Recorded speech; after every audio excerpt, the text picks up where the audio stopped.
There's a moment in every legendary story where the ending seems inevitable, where the world looks at a man and says, "That's it, it's over. Walk away with your dignity." In December 2022, a tunnel in Qatar swallowed Cristiano Ronaldo whole, tears streaming down his face, a dream fading right before our eyes, and the world nodded in agreement. Great career, legendary career, but the story is finished. Except nobody told Portugal, because 3 years later, on the brink of the 2026 World Cup, this squad doesn't look like one chasing ghosts. They look like a team chasing history. And if you haven't been paying attention to what Portugal has quietly built, you should start now, because the rest of the world has a serious problem. To understand why 2026 feels so different, you'd have to remember how broken things looked just a few years ago. Portugal always had talent. They've always had talent. But talent alone never wins World Cups. Ask the Brazil teams of the 2000s. Ask France in 2014.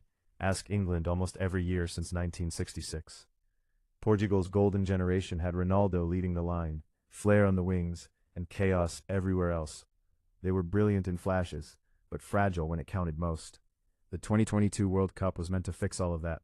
Instead, it ripped everything wide open. Think about what Ronaldo carried into that tournament.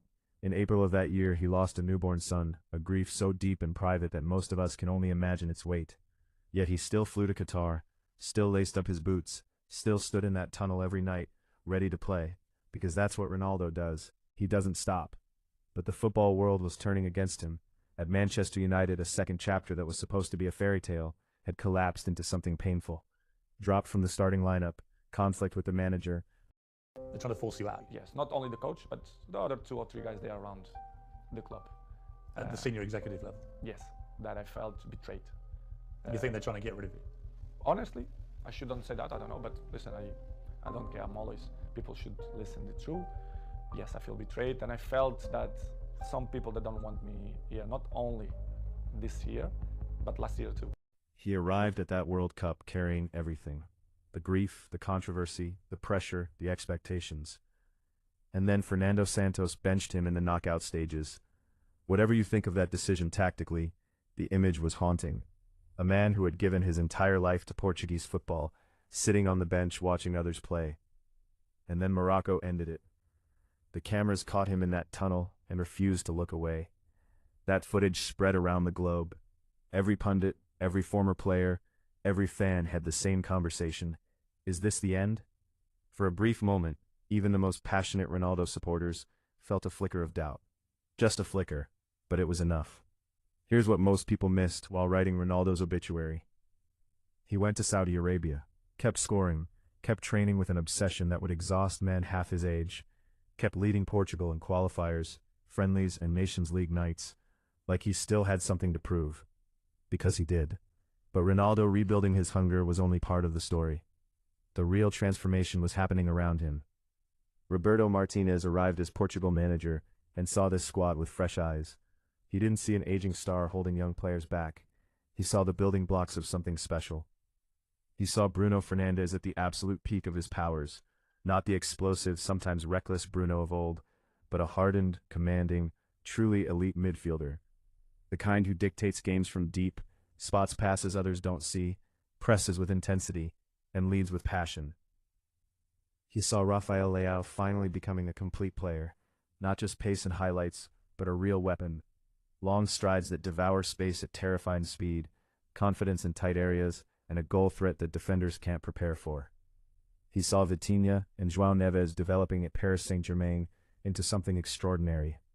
2 midfielders who rebuilt one of Europe's toughest clubs, who understand pressure, tempo, and the difference between playing football and controlling a match. And he saw Nuno Mendes. If you haven't been watching him closely, the 2026 World Cup will teach you fast.